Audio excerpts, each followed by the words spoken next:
Hello, everyone. Today, I am going to guide you through the simple and easy process on how to remove the gray background from the text that you copy from ChatGPT and paste it in Google Doc. After watching all these steps carefully, you will be able to easily remove the annoying and ugly gray background color from the text that you copy from ChatGPT. So without wasting any time, let's get right into the video. So firstly, copy the text from ChatGPT.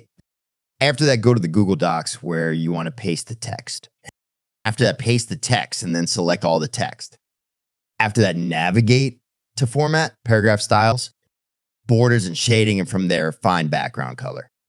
Click on it and select None and simply hit Apply. And that's it. As you can see, the gray background color is no longer there.